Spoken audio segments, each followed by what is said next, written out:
Hey everyone, it's Alex Ball, back for another episode of the No-Till Market Garden Podcast. On today's episode, I sit down with Chirstian Flickinger, one of the owners of Renegade Acres and Garden Hoard heirloom seeds, located outside of Ann Arbor, Michigan. Along with his partner Katie, who's a primary farmer, they grow certified organic specialty heirloom varieties that they primarily sell at farmers markets and save for seeds for their online seed business. We dig deep on balancing business growth versus long-term sustainability, running an organic seed business, and making the tough call to move farm locations. So without any further ado, let's get to the interview.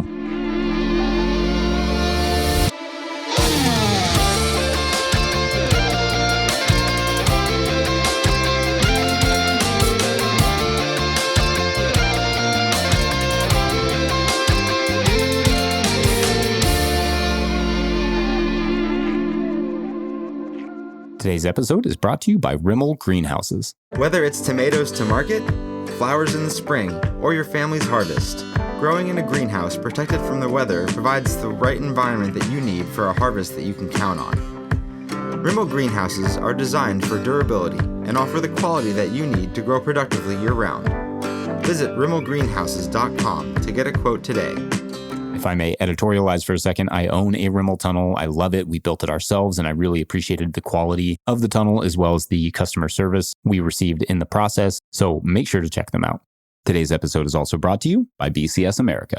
BCS two-wheel tractors are designed and built in Italy, where small-scale farming has been a way of life for generations. Discover the beauty of BCS on your farm with PTO-driven implements for soil working, shredding cover crops, spreading compost, mowing under fences, clearing snow, and much more, all powered by a single gear-driven machine that's tailored to the size and scale of your operation. We have been using a BCS tractor on our farm since 2014, and it has saved the day and leveled the workload more times than I can count. And I find new ways to employ it every single season.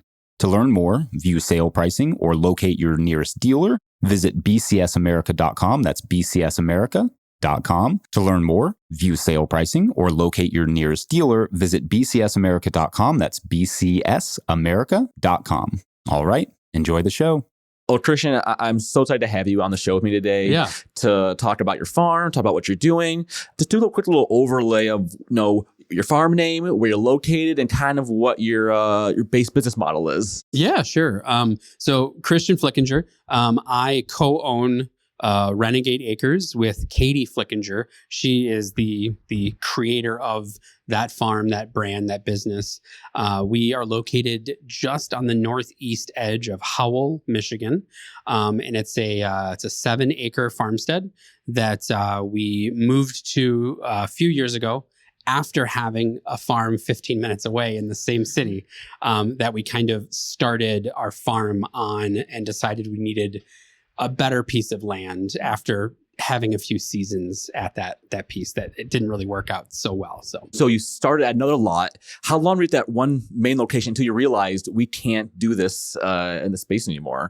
It was about three years, but Renegade Acres didn't start there. It just became official there. Okay. So we started in 2009 as an urban farm in Livonia, Michigan. Okay, yeah. And then from there, after 6 years, we decided that we wanted to outgrow farming in people's backyards and in little tiny plots. And so that's when we moved to Howell and bought a piece of land. We bought that land because it was the right place, the right time. We were there for 3 to 4 years and decided we needed a different piece of land that had better soil, better shape, better locality. And so then we moved, and now that's where we're finally at. Gotcha. So you kind of found that space you're at wasn't working for long term. Yeah. And if I remember a long time, was it a wet property? Was it some wet drainage issues on the lot as well? So you are very well versed in wet properties. Yes, yeah. And we weren't. And so yes, the property was great when we first found it. And then after a few seasons, we started to realize that it held so much water, and the water flowed in the wrong direction because of the direction of the land. And so every season it got wetter and wetter and wetter. And we weren't equipped to deal with that. Yeah. So it's not that we wanted to abandon the property. It's that we felt that we could do better somewhere else. And if we could start with an appropriate soil bed that didn't have drainage issues. I think that I went through when I moved farms, was it just like not having to deal with supersaturation all the time just removes so many base issues from the actual farming process. For sure. We all know there's so many other real things to deal with to have to worry about, like the one thing, like nature fighting against me in a way that I can't fight back. There was pieces of that land that were higher than the others, and we always did great on those pieces, but most of it was low, and it would just be so saturated. One year we lost an entire field of potatoes because they rotted and like disintegrated because they were just sitting in water for an entire year. So that was kind of like, we were like, this is it. We can't do this anymore on this piece of land. It was also shaped, it was really long. It was 1,500 feet deep by only like 200 feet wide. So it was just like, in order to get to and from anywhere on the farm, you had to like travel for half a mile, and it was a pain. The new property is a perfect square. Yeah, it's a big upgrade then. Yes. Super cool. Yeah, and I find that, especially for me too, like it's so much wrapped up in that first property that you don't want to like. I didn't want to let it like beat us, and neither did Katie, and so we tried our best to overcome the odds. I remember talking to you even about like drainage and trying to drain out the hoop houses, and we tried it all and it just wasn't working. So that's when we're like, you know what? This property is going to be really cool for somebody else. And the people who moved in there raise animals on it, and the animals are totally cool with the 6 inches down being too wet because they don't care. Yeah, exactly. Makes total sense. Yeah, and being able to like say like, okay, it's time to go on to greener pastures and do this new thing. So now you have this new location. It's a perfect square. It's better draining. But it's also in the same marketplace you've been. Yeah, so it was only 15 minutes down the street, and it's a much better house too for us. And we were looking for that, plus also outbuildings. It had storage built into it. The old property didn't have storage. So we had a canvas that we could work and kind of do what we wanted to do originally, but didn't have that starting point. So it really had all the things that we had wanted. Including a really cool farmhouse that's 152 years old. Really? Yeah. Oh, that's fun. Was it in good shape when you got there, or have you had to? The previous owners had completely renovated it, ripped the outside off, insulated it, put drywall up on the inside. So they had done all the hard work.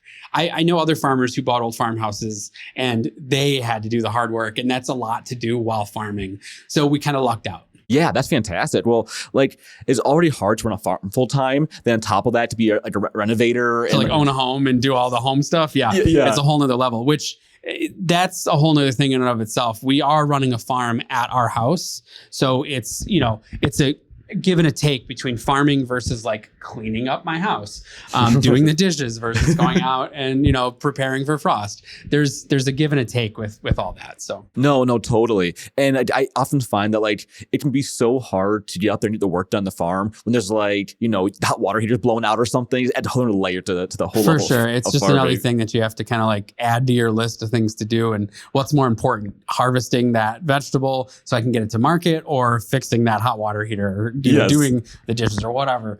So there's a whole thing with a work-life balance. So totally.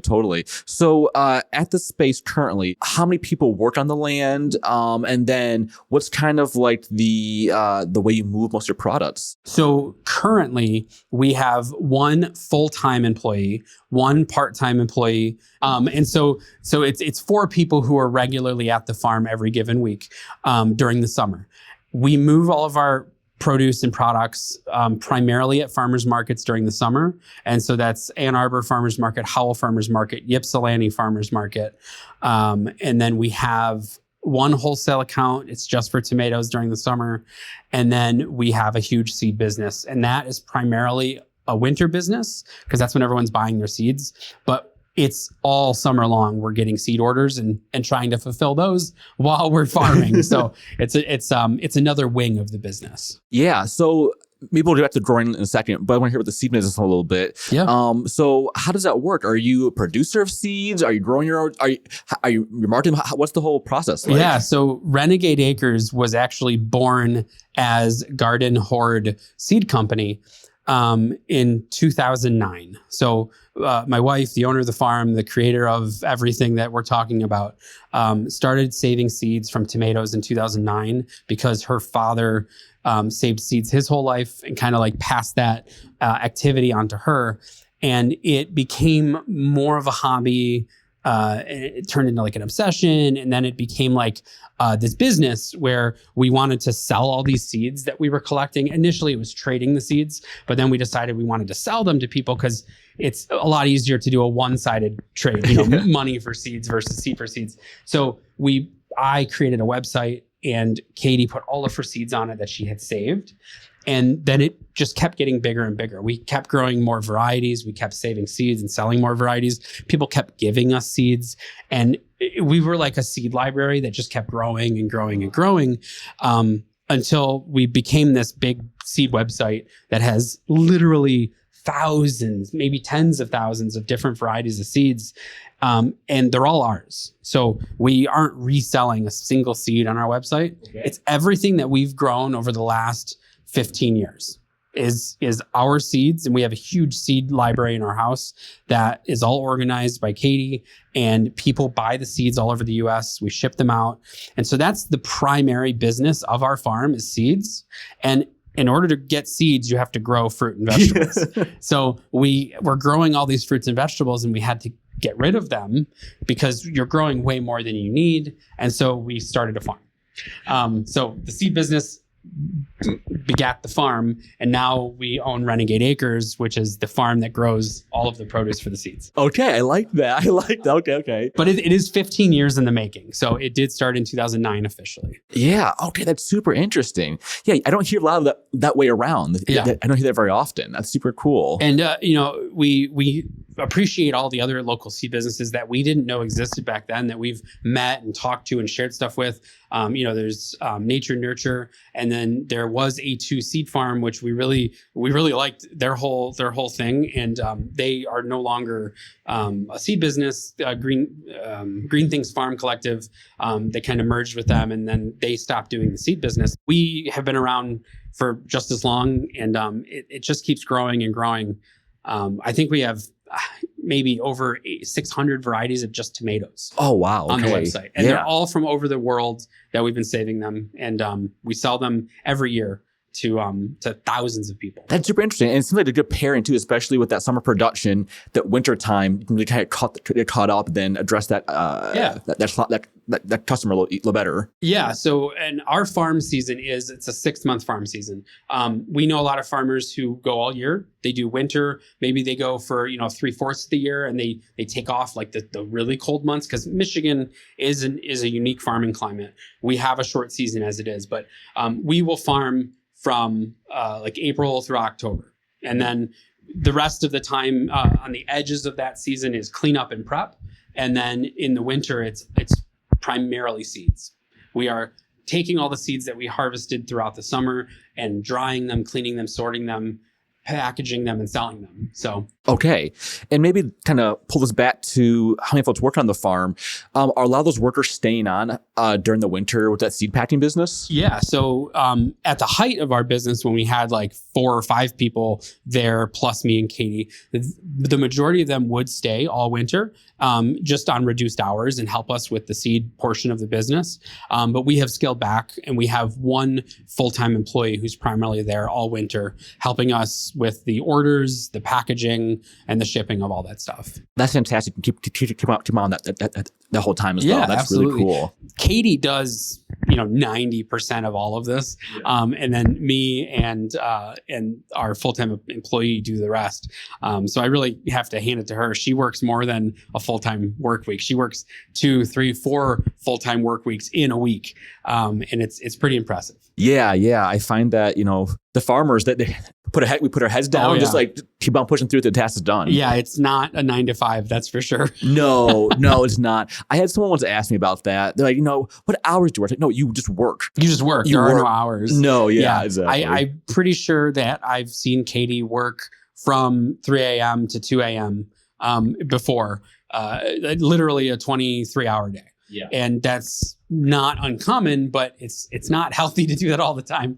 You got to find that balance. But yeah, I think that farming is really any small business that you own is going to be not just a full-time job, but a full, like all the time job. And farming, especially because you can't go in right when the sun sets. You've got to do stuff after the sun sets. You can't you can't wait until the sun comes up to do some things. You have to get out there early and get some stuff done. And especially if you're doing farmers markets, you're out before the sun rises all the time. Yeah. You're out loading your truck up. It's 4 o'clock in the morning. You're heading to market. Yep. You're looking at the stars, waiting for it to get colder before you get to the market. Well, half the time when we're setting up at Ann Arbor, it actually does get about 5 degrees colder before the market opens. Really? Because you're there before the final sun, right before sunrise. And so it just gets colder and you're like, oh my gosh, I'm cold.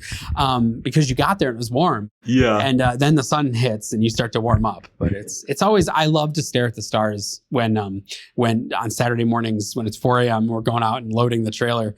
I always look up and just look at the stars. And that's kind of something I do once a week. And well, yeah, after you've done all that work, all the harvesting, all that breaking down, you got to calm down a little bit before the storm hits over the markets. Yeah, absolutely. And your booth is something that I'm blown away with constantly, not only on just the beauty of it, but the variety of products you bring.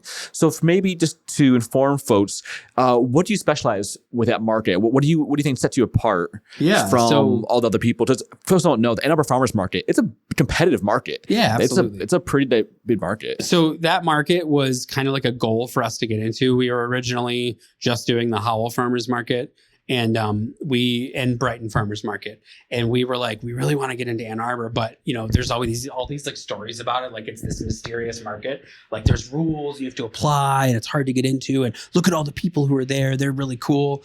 And it does have a very lengthy application process. And there used to be a waiting list where we applied, we got in, and then there's this transitionary period where you have to you're in a different spot every week. So nobody really gets to know you. And so that was a challenge, but we finally kind of got well known and we have our permanent spot now.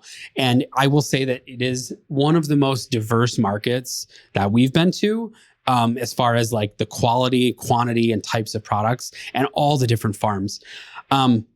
Because we are primarily a seed business and the majority of our seeds are heirloom varieties, that's what we bring to the market. So whereas everybody will bring a purple, large, fat eggplant, we will bring the little tiny white eggplants and the really long, light purple eggplants and striped eggplants and orange and yellow the green tie eggplants.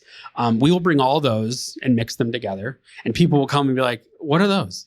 I'll be like, they're eggplants. And they're like, no, they're not. They're like, they blows their mind when they see eggplants that are green and white and yellow and light purple. Or we bring basil that smells like blueberries and vanilla.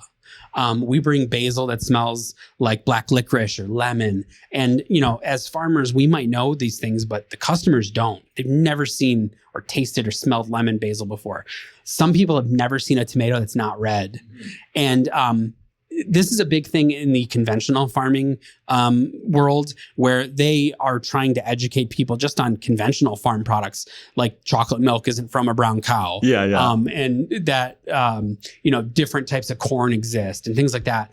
But it's also for the small farmers, when we grow a way more diverse set of crops, we have a way harder time educating people. If they can't grasp that chocolate milk isn't from a brown cow, how are they going to grasp that an eggplant can be any color in the rainbow? A carrot can be any color in the rainbow. A tomato can be any shape, any color. When they're kind of trained with grocery store mechanics that a tomato is red and hard. A carrot is long and orange. They have these products that were meant for shelf stability, but the world has produced literally an infinite variety of colors and shapes and flavors for us. And that's kind of what we grow. So our booth reflects that. It is just a wide variety of crazy things. And we love to grow wild cucumbers from around the world and put them on our table. And people come and literally all day, it's the same thing over and over again. What's that? What is that? What's that? And I tell them it's a cucumber. And they look at me like I'm lying to them. Like I've just told them a complete lie. And I just love to shock people. So that's kind of the thing that we try to do, is we try to bring weird things that are going to shock people. And, we thought this one vegetable was going to shock a lot of people, but in Ann Arbor, it just got us a bunch of sales because there's a bunch of people in Ann Arbor who love this vegetable. It's a bitter melon. And it looks like a really like pointy cucumber that's got spikes all over it and bumps. And it smells kind of nutty and bitter. Okay. And when you break it open, it's bright red and yellow, and it looks like an alien pod. But every single person from an Asian country who sees our booth sees that and immediately is like, that brings back memories of childhood because they grew up eating it. Or they'll tell me that brings back horrible memories because they grew up eating it and it's bitter. And so they all give me mixed reviews, but they all smile when they see it.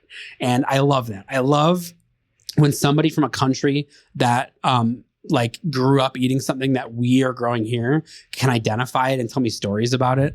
And then when somebody who grew up in, rural Michigan sees it and they're like, I don't know what that is. I've never seen that before. So that's what our booth looks like. It's weird and funky vegetables, strange colors that aren't typically associated with the vegetable that you see. And then we try to just make it aesthetic by placing everything in neat rows and being very clean. Yeah, and that cleanliness of it makes it just so Instagrammable. Like every time I see that, I see it, I'm like, oh, you just want a photo of it. At least in the beginning of the day. So as the day winds on and people start buying things, it gets hard to refill. But yes, there's always that photo op moment at like the beginning of the market where everything is neatly put out and color coordinated. And I do love that moment.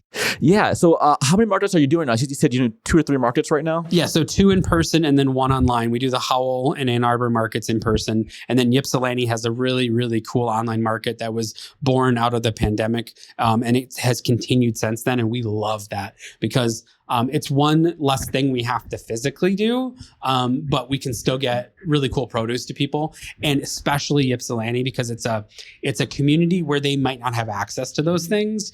And I think that the online makes it easier to access for some, and I'm sure it's harder to access for some too. But it gives an opportunity to access those things where we don't have to go to that market, but we can still serve that community. So that's fantastic. And the food hub in Ypsilanti is unique. I wish every community had a building where produce could be taken to and stored and distributed. I wish those things existed everywhere. Eastern Market has one as well that we participated in a few years ago. And I just wish that every community had one of those and the staff and the funds to like do that.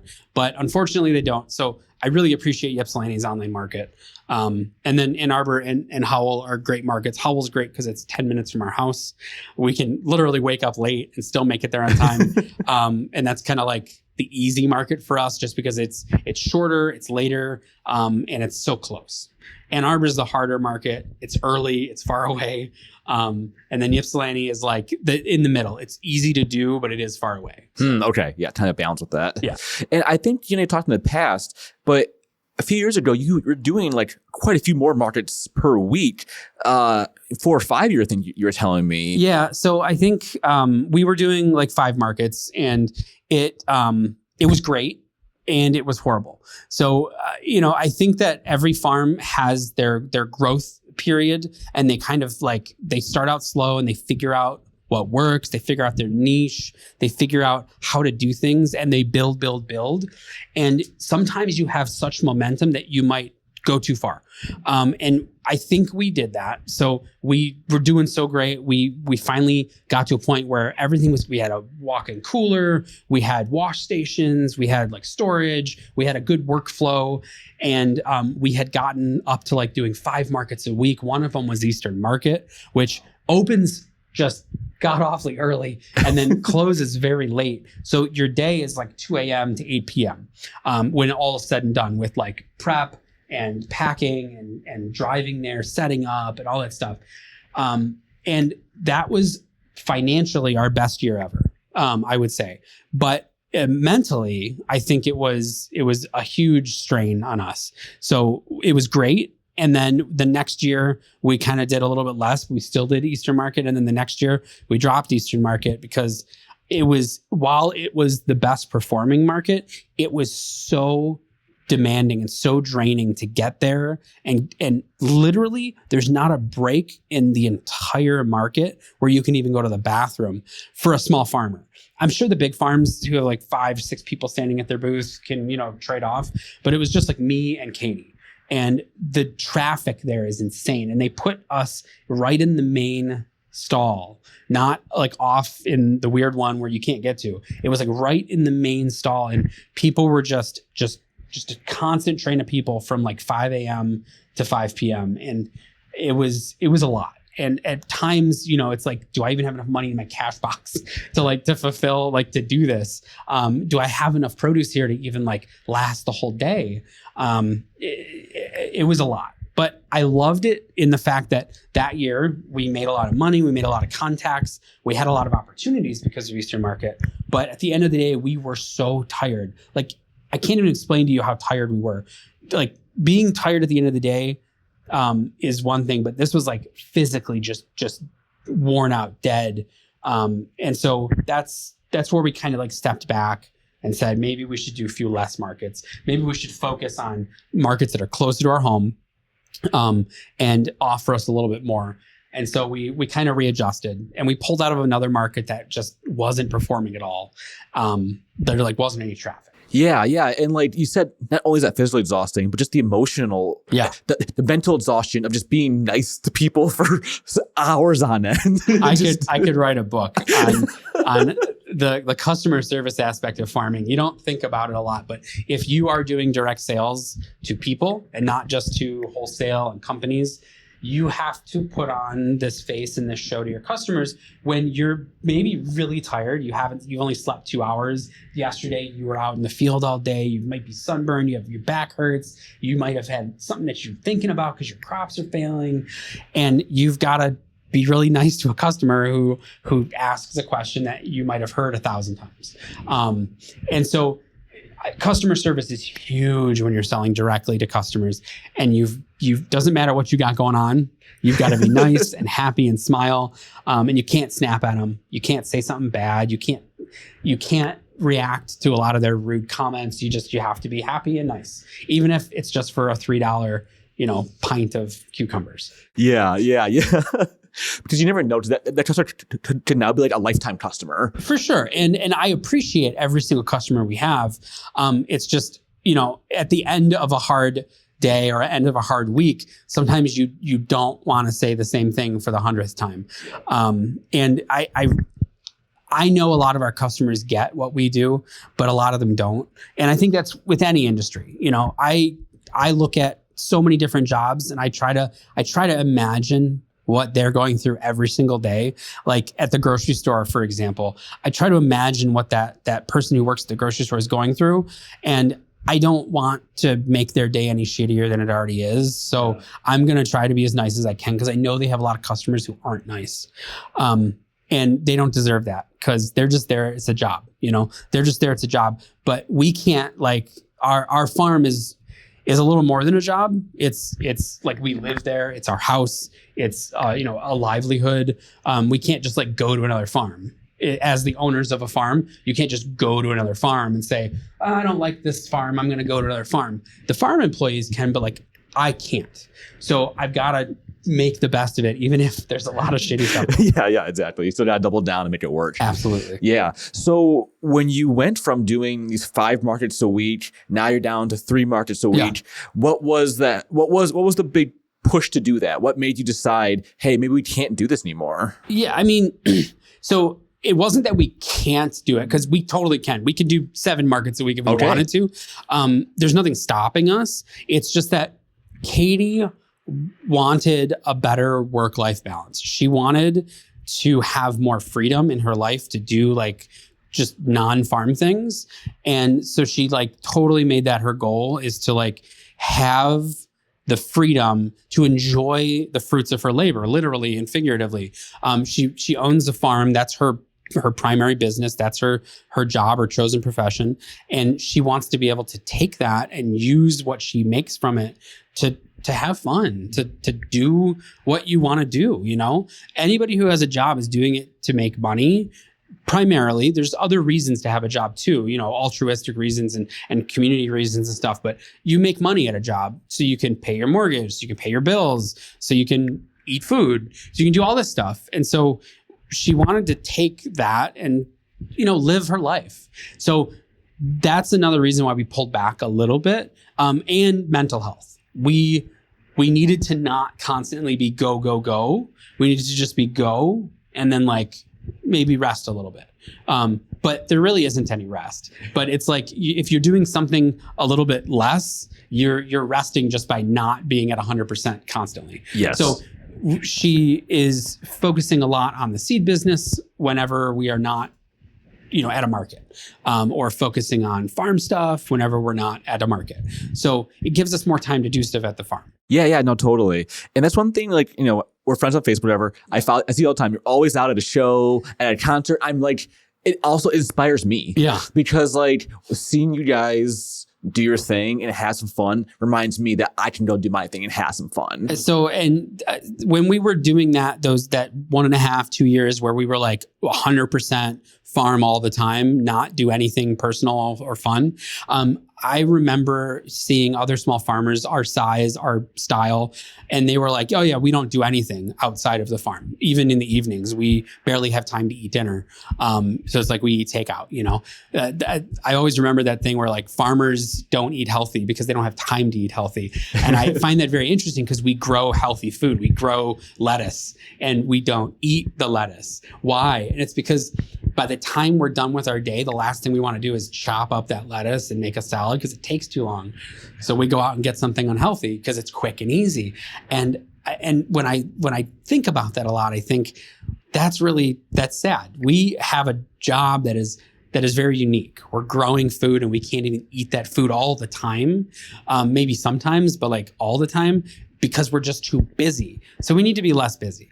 So yes, Katie decided that she wants to have more fun. So we travel during the winter 2 to 3 times.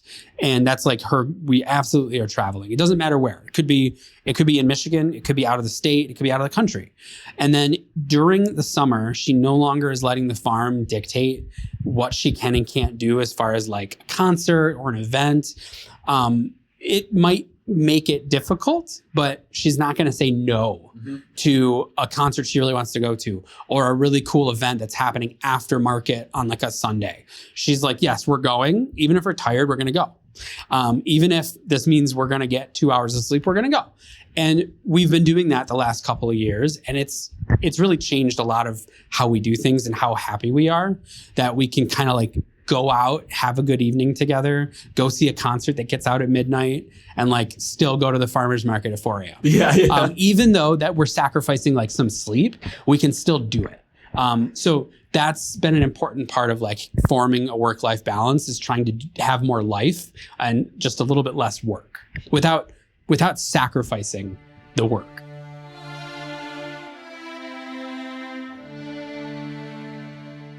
Today's episode of the No-Till Market Garden podcast is brought to you by Johnny's Selected Seeds. Johnny's Selected Seeds is a proud sponsor of the No-Till Market Garden podcast. Since 1973, Johnny's has supported farmers and gardeners with superior seeds, tools, and information to help ensure their growing success and help feed their communities and families. The research farm is at the heart of Johnny's, where they trial thousands of varieties and tools every year. Their breeding program uniquely focuses on introducing varieties that meet the needs or solve the challenges mixed market, small farmers, and avid gardeners face. Visit johnnyseeds.com for innovative new varieties and time-tested favorites to grow this season. You can also browse their online growers library, link in the description, for a wealth of free educational resources. The employee owners at Johnny's look forward to growing with you. Today's episode is also brought to you by Farmhand. I don't know about you, but I got into farming to grow food, not spend my time creating pack lists, writing newsletters, responding to emails, or maintaining web stores. If I could spend less time on my phone and computer and more time farming, that would be a win. Enter Farmhand. Farmhand is the only all-in-one virtual assistant built by and for CSA farmers. It takes care of the admin, managing orders, customer communications, and automating tedious tasks so you can get back to doing what you love. On average, Farmhand saves CSA farmers 6 hours a week. That's 6 hours you could spend with your family, out in the field, or simply taking a breather. So, what would you do with an extra 6 hours? Now's the time to get your systems ready for next season. Learn how Farmhand can help at farmhand.partners/no-till. All right, back to the show. I feel like we've probably been farming very similar amount of time or so, similar ages, kind of like this next cohort of farmers in the area kind of coming up. And I think we all know the old timers who have never left the farm. Yeah. Who like, I had a farmer I was talking to, and he unfortunately, from lifting bulb crates of potatoes his entire life, can't walk very well now. His back is blown out. And he said to me, yeah, I might retire next year. I'm not sure. And I was sitting there. I was like, man, you can retire. You need to sit down a little bit. You need to enjoy yourself a little bit. But I think that's, as farmers, it's kind of in our DNA. It's in what we do that we keep thinking about next year. Even when we may not want to do next year, we're thinking about next year. We're making plans for next year. And we're always thinking, well, we're going to, next year, we'll try again next year. We'll do better next year. And when it comes to it, you start doing next year because it's what you do. It's what you do. Just start doing it by default, No, I totally know what you mean by that. And I almost feel like farming as a business, if it didn't have like a month and a half off for the holidays, then no one ever farm again, right? Yeah. Just enough time that we kind of forget like how much turmoil we've gone through the last year. For sure. And that's why we take the 6 months. So we like farm for real, like hardcore for 6 months. And then the other 6 months is out of the field in the house doing seeds. That gives us that regenerative break where we can like recoup, and it gives us that time to travel or do totally just our own personal thing. And then as soon as April comes around, we start way before April, but April's when we start going outside. Because we start all of our seeds and stuff earlier than that. But when April comes around, it's like we look and we're like, oh, well, we're going to go back outside again. When do I, get to till the fields? When do I have to clean out the hoop house? Things like that. And it comes so fast though, in Michigan. As soon as the frost breaks and the days start warming up, boom, it's May. Boom, it's June. It's August. And then before you know it, it's October 15th and the frost is hitting. I feel like it's such a exponential rise up and then a complete vertical line down as soon as October 15th hits every year. No, totally. But then I also feel like from then to January 1st flies by so quick. Before you realize it, geez, it's time to start our nets. For sure. For sure. It's not enough time, but it's short of just completely giving up and quitting on farming, you're not going to get any more time. So, no. Now, if we lived in a different climate, I don't know how this would all be playing out. If we lived in like California or even Kentucky or, Georgia or somewhere where it's warmer for a long time, I still think we would try to have that balance where like we shut things down and try to focus on something else for a little bit, even though you could potentially do 2 seasons in a year. At your farm, are you using hoop houses? Are you using Ascension?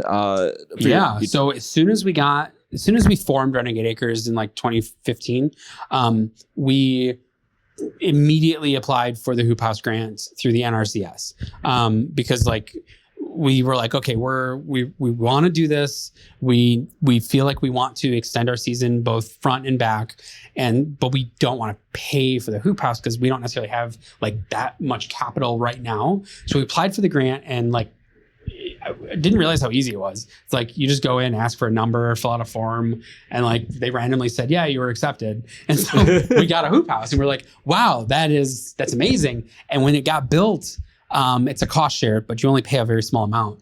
When it got built, we're like, this is the biggest thing we own, it's like as big as our house, if not bigger. And we're like, well, we need more because it's so great. It's like a drug. And so we got a second one and we got approved through NRCS again. And we're like, we need more. So we got a third one and now we have 3. And that was like the coolest thing ever. And so then with 3, we could do a proper rotation because we do a 3-year rotation. So we were like literally rotating the crops between the 3 every 3 years. And it was the greatest thing ever.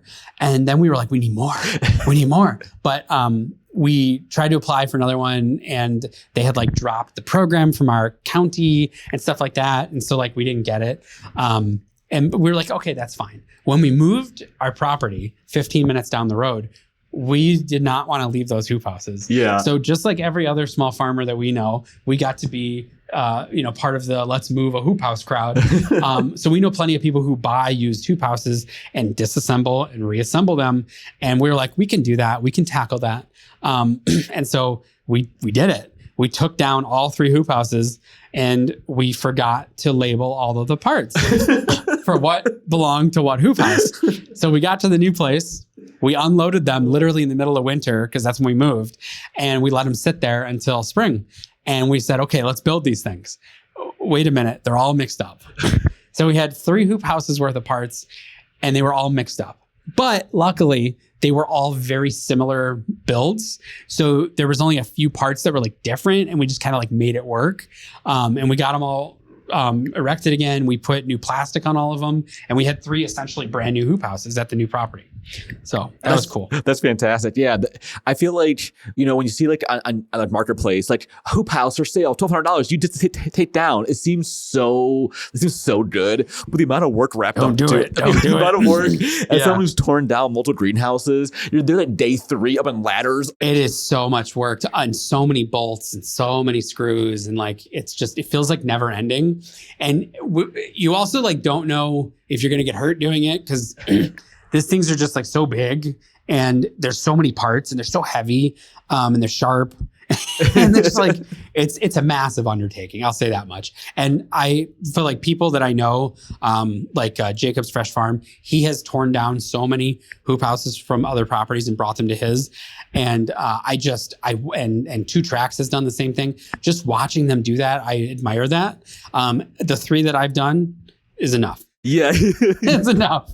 Yeah. You've had your time in the sun. You're done. But back to your original question, it does allow us to extend our season. So October 15th has hit today, and we have a killing frost tomorrow. Like the real killing frost will come, and so what happens is all of our field stuff is gone, but all of our hoop house stuff is still rocking and rolling. We have tomatoes growing and ripening right now. All of our pepper plants are rocking and rolling in a hoop house.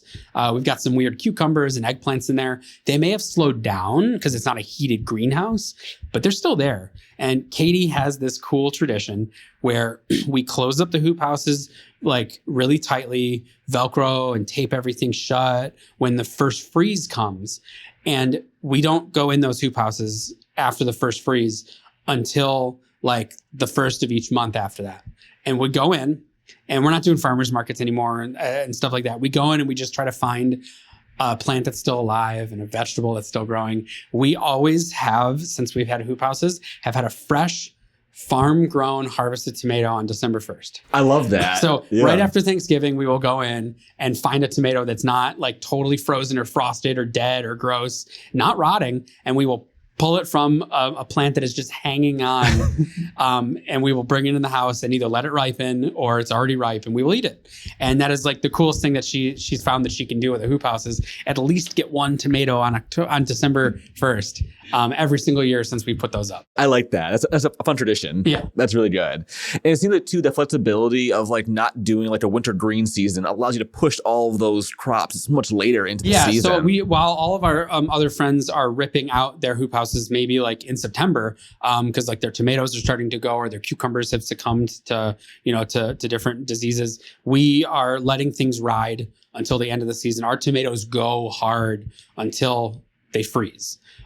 So frost won't kill them in there, and the first freeze will sometimes kill them, but if it's like a light freeze, like 30 degrees maybe, the hoop house will be fine. But if it gets below 30, like 28, 25, that's when we know that there's a death in there.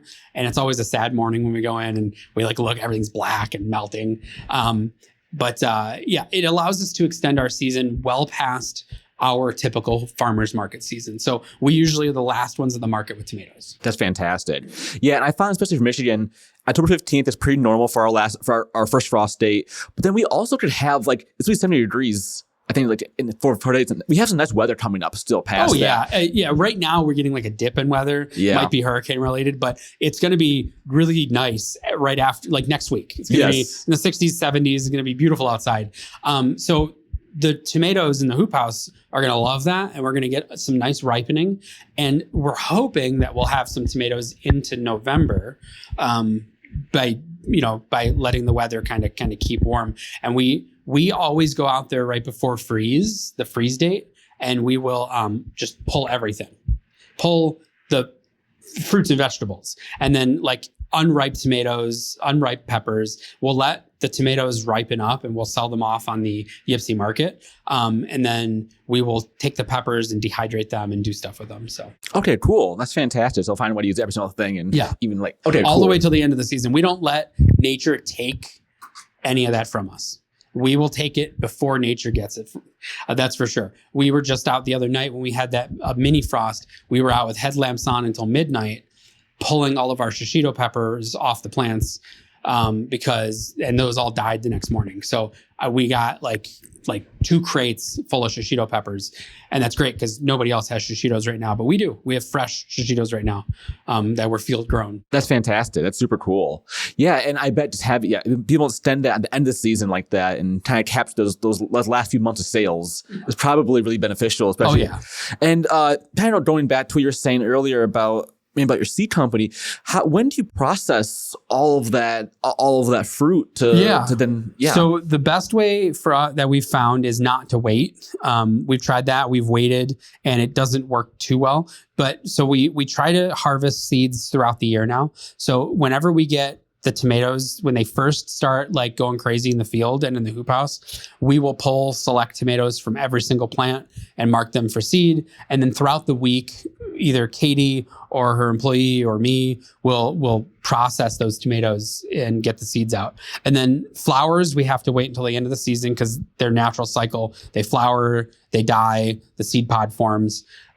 Peppers, same thing. We have to wait till the end of the season because we need ripe peppers, and peppers don't ripen in Michigan until the very last second. The peppers that we're saving because they're all like hot peppers. Yeah.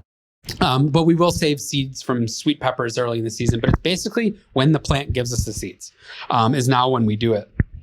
We found that that's the best way to keep up with it so that we can just kind of spread it all out. So tomatoes are usually first, followed by flowers, peppers, more flowers, and then whatever else is left in the field at the end of the season. So we always grow like one variety of corn each year to save seed from the corn. We grow like one variety of other like tall grasses and stuff to save seeds from those. We do a lot of isolation too with our seeds. So some plants self-pollinate like tomatoes and some don't. They need bees to move pollen around. And so those we will put bags on flowers. Early in the season, we'll select like a branch and we'll put bags on all the flowers. So at the end of the season, we know that branch is full of our pure seed and we'll harvest just those vegetables and process just those. So it sounds like, man, balancing that with markets and all these varieties. Oh, yeah. That's a lot of layers into just the normal. Katie is a mastermind in not only balancing all of the seed harvesting and fruit harvesting and market harvesting and seed organizing and selling and keeping everything straight. She's got spreadsheets and everything's labeled, lots of labeling. And yeah, she's amazing at it. But yeah, we have a methodical system for keeping all of our seeds pure and separated and not mixing anything. We've had accidents in the past where we've like spilled an entire tray of something or mixed up a bunch of stuff. And because we're honest, we're not just going to just slap a label on it. We will trash all of that. And it's devastating. Kind of like losing a whole bin of produce because you did something stupid. It's happened. It's going to happen again. Mainly like with tomatoes, you have to let them ferment in like this goo for 3 days. And if you're not careful, you will spill that whole tray of fermenting seeds. And there could be like 40 varieties and they're all mixed. They're all lost because we really pride ourselves in having true genetics. So we can't like sell them as like, something that they aren't. So, and if somebody tells us that their seeds don't come true, we will note that, take it off of our website and try again next year. Yeah, totally. And maybe this is a quick question on that. So you are certified organic as well for your production. Is that apply for the seed production as well? It does. So we weren't always certified organic, but we've always practiced organic methods. So we decided to become certified organic for the marketability of that label and just like allowing our customers to easily trust us and not just, our word, for it, that we're organic. The organic process is very not straightforward, and it is a lot of stress, but our customers instantly recognize that label. So for right now, we are certified organic, and it wasn't that we always were. We became certified on our old property, when we formed our farm. And we had to wait like an extra year because there was some input regulations on our land. The new property was instantly certifiable, and our seeds are all part of that. So not only is our produce, but our seeds are all certified organic. And then any of the products that we produce with our vegetables is also certified. So we produce like dried pepper flakes and a few other things. That's all certified as well. And once a year, we have an inspector come out and do the whole thing with us. And we have to provide a lot of documentation. And that's probably the most stressful day of the whole year for me, to have to sit down with somebody who is really just reviewing information. But, it's like, if we fail, what happens? The organic process is very interesting. Yeah. It's funny. We're actually going down the rabbit hole right now of applying for certification, and something for the longest time I didn't really care about. But the further I get my business, and the more I can't be in front of someone to sell a product, like explain something like, oh wow, this label has value, just to quickly explain, you know, what we do. Like, you can tell your story to as many people as you want, and have them try to understand why you do what you do, why you don't do what you don't do. But that's a lot of work to constantly tell your story over and over and over again. When they see that green and white circle, you don't have to tell them your story necessarily. A lot of them will just say, oh, I want to buy from you because you've got that green and white circle, or you're naturally certified, or you're, real organic project, or whatever. All those labels are really good tools for us farmers from a marketing perspective to shortcut to that sale and to shortcut to that trust. Whether or not you like that and the ability to use it as a shortcut is a personal preference. And that's why I think it's great that there's other labels. There's natural, there's real organic, there's all kinds of different ones. And you can choose which one fits you if you want to, or you can continue doing the legwork to put your story out there and to tell people what you do and don't do and why. That's all up to you. I have this mentality that all farming is important. Doesn't matter if you're doing Korean natural farming or you farm corn and soybeans and you use monoculture and spray glyphosate on everything. That's two wildly different ends of the spectrum. And we fall very, not in the middle, but very, very far left of the, of the middle on the more like organic, natural side. But I have friends who are everywhere on that spectrum.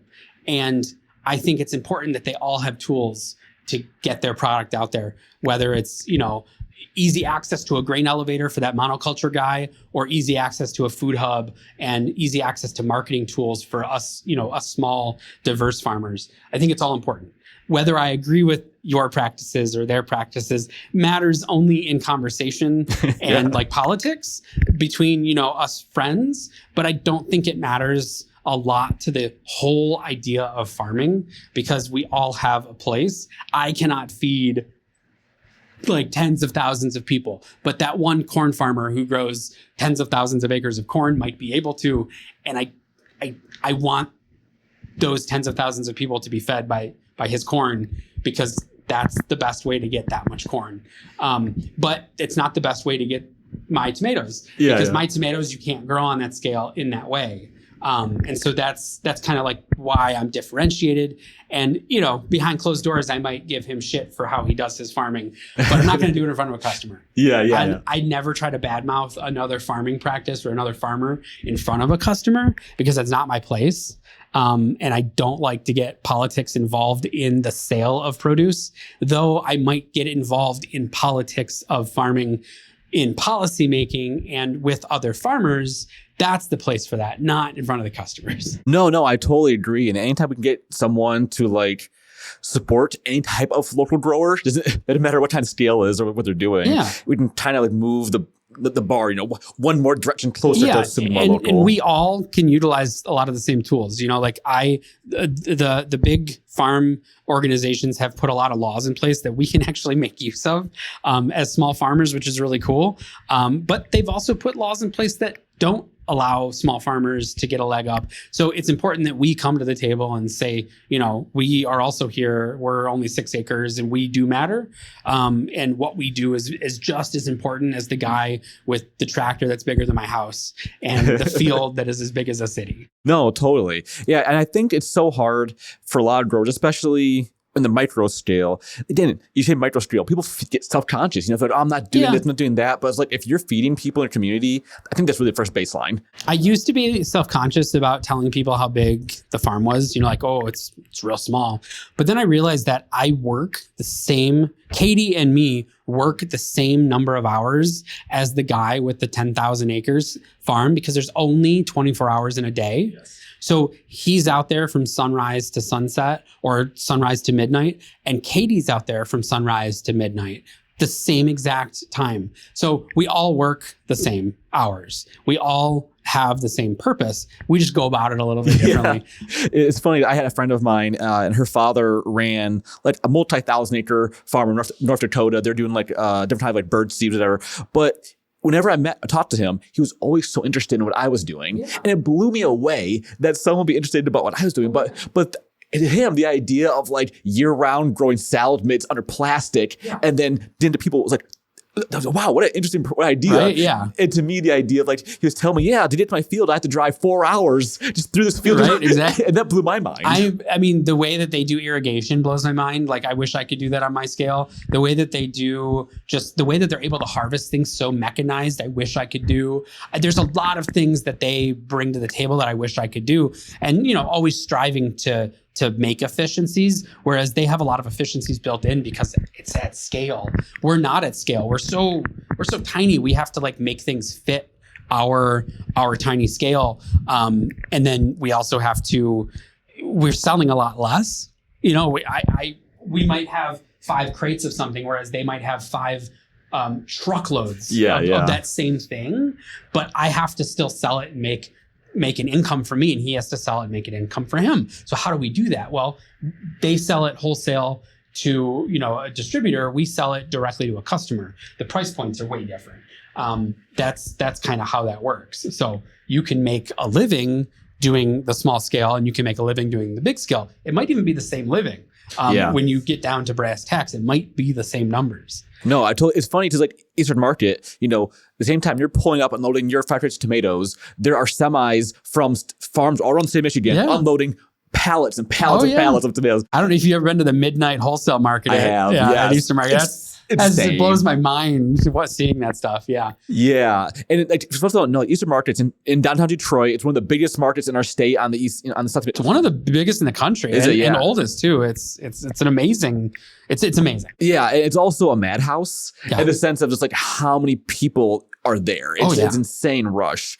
But yeah, so like the funny thing is at that market, there are people who are going to buy from the big semi truck, and people who don't come and buy a box of tomatoes from you. And a unique thing I like to tell people about us in Eastern Market is we were one of the first participants in their pilot program to accept small farmers. So a few years ago, they approached us. They sent out a person to different markets all around Southeast Michigan to recruit small farmers, small, organic, and natural and different farms than they're used to, because they have a lot of wholesale resellers there, people who aren't farmers but are buying stuff off of trucks from Walmart and Meijer that have gone bad, essentially, or are going to go bad. And then there are a lot of large farmers there, and there were no small farmers at the time. So they went out to recruit a bunch of farmers. We were one of them. They came in for the pilot program. They gave us a free stall for an entire year, and we got to do whatever we wanted with that stall. And it was right smack dab in the middle of Eastern Market where all the other big players were. It wasn't in the corner or in the dark reaches or in the old buildings. And that was the year that we did too much and we burnt ourselves out. But after that year, they started accepting small farmers in a modified application process. And now I know a bunch of small farms that we used to hang out with at Ann Arbor and Howell go there. Like Lake Divide and a few other ones are there now like full time because it's a great market. And if they have the ability and resources to go there, you should. And that's great for them. And I'm so glad that we were part of that initiation that Eastern Market was doing to get small farmers interested in Eastern Market, to kind of show that it's not just for the big boys. It's not just for the resellers. It can also be for the small guy. Even if I'm only bringing 5 crates of tomatoes or 2 crates of lettuce, I can still compete with the big guys at Eastern Market and level the playing field. And there was a demand for it from the customers. They didn't just want all of these, Driscoll's strawberries. They wanted, the Jacob's Fresh Farm or, Lake Divide strawberries. And they were willing to pay a little extra for those local real strawberries. Totally. And especially if you compare, again, what a lot of the resellers are selling, green bell peppers, size number 1, slicing cucumbers, and you're showing up with the most wackadoodle, For sure. blow your mind type of varieties. That was a fun 2 years because we got to get exposure to a ton of people. And that is the most diverse customer market I've ever been to. There's people from every culture there, very much like Ann Arbor, but even more so. And so they got to see all kinds of cool stuff, and we had so many questions. I loved it for that aspect, but it definitely was very mentally draining. Yeah. Oh, yeah. There's no way it can't be. So now that you've gone from the 5 markets to 3, finding a little bit better of work-life balance. So what do you think are some of your goals going forward in the next few years? That's really 100% up to Katie, what she wants to do. I don't see us stopping this at all, but I do see it constantly morphing and changing. We have to go with the ebb and flow of what makes sense. So it made sense when we started out to ramp up and do as many markets as possible. And it makes sense for us to pull back right now to the 2 that we're doing like in person and the 1 online. And maybe it makes sense in the future to do less. Maybe it makes sense in the future to find another online market, which we've just heard about a few others that are actually in the area. So we're looking at applying for those. We would love to do more markets and distribution where we aren't wasting 8 hours standing in front of people. And whether that's getting our stuff into like Argus Farm Stop or getting our stuffs into other online markets or working with other local small farmers who might need some extra tomatoes in the season that they can sell not as their own, but as, a value add product from another farm that's like theirs. That's what we're kind of looking at, is trying to pull back from physically being present at markets and push forward at distributing our stuff with other means. And then the seed business is just going to keep expanding. As we grow more unique things, we add to our library, and we just expand that. We're planning on doing a whole website overhaul this winter to kind of like get that bigger and better. We just started shipping internationally this year. Oh, congratulations. So before it was just US only, and that was more like there's just extra shipping, there's extra forms, but we found a way to automate all that so we don't have to touch anything. Sending something to Germany is the same as sending it to Nebraska for us now. Except the person in Germany has to pay a really big shipping fee. But it's all calculated. We're not gouging anybody on shipping. So we now ship internationally, and I make a map every year on December 31st of every order that went out from our seed website. And it's a little red dot on every single zip code that we sent seeds to.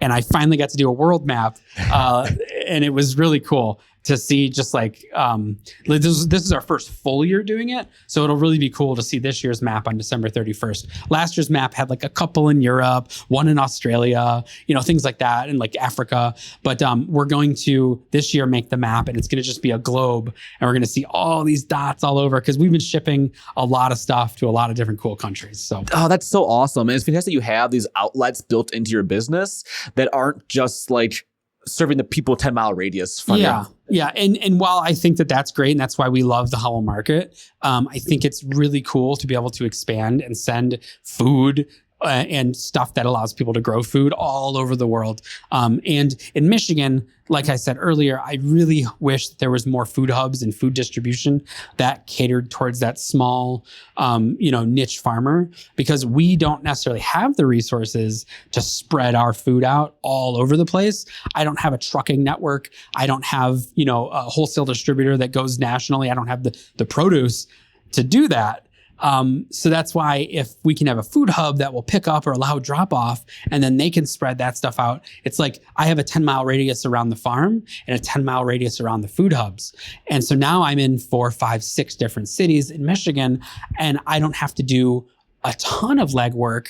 And that's cool. I really want that to be like the future of what we're doing, is less in-person markets, more distributing to hubs and other farmers who are helping us spread that food out while still making the same amount of money, so that we can put it back into the farm and live our lives. Yeah, totally. Especially those type of outlets, the online, the food hubs. If you can simplify down that distribution, and then it sounds like that just feeds right back into your goal of having that life-work balance. Yeah. Of like not having to stand in front of 5 markets. Absolutely. I mean, I could easily sell my tomatoes to a wholesaler. Katie has a wholesale deal right now, and we could ramp that up to 100% of all of our tomatoes if we wanted to, but that drastically reduces the revenue, which drastically reduces her income. So while it's a possibility, it's not the end goal. Yeah. And that is all going to one person.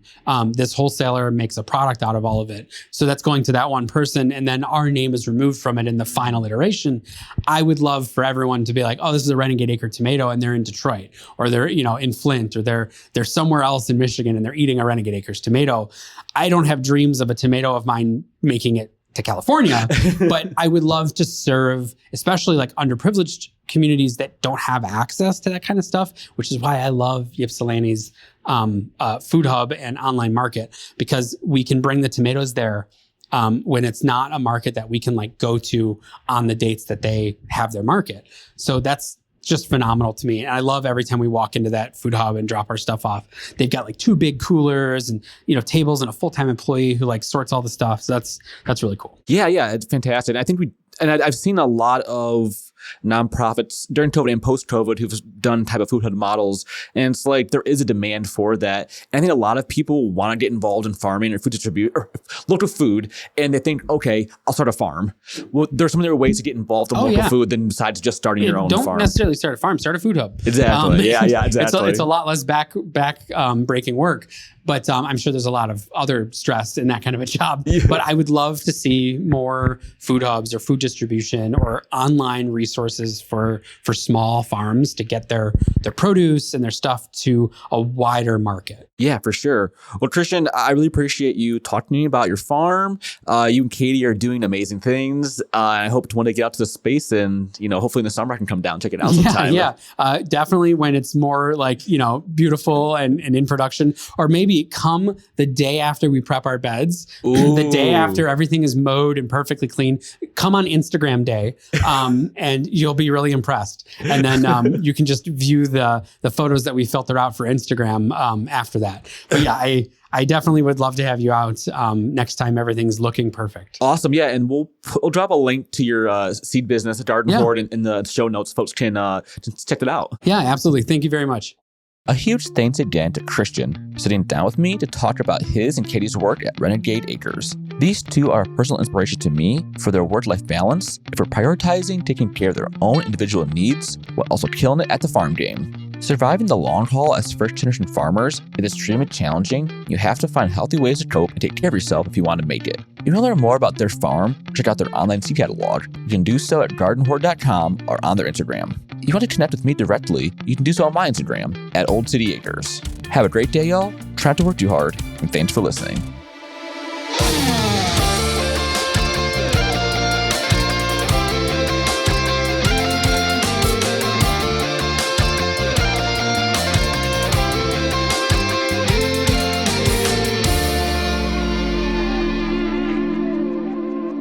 All right. We hope you enjoyed that episode. Always make sure to check the links in the show notes for how to follow our guests and hosts.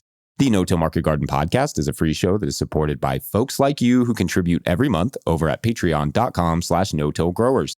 That support helps ensure all the shows we do, from the Seed Farmer podcast to the Winter Growers podcast, the Collaborative Farming podcast, the Composter podcast, Growers Daily, and of course, the No-Till Market Garden podcast, can continue to go and grow. You can also find books and hats as well as an active forum over at no-tillgrowers.com. Huge thank you to editor Michael Sellis and producer Jackson Roulette for all their work on this show and the rest of the team over at no-tillgrowers.com.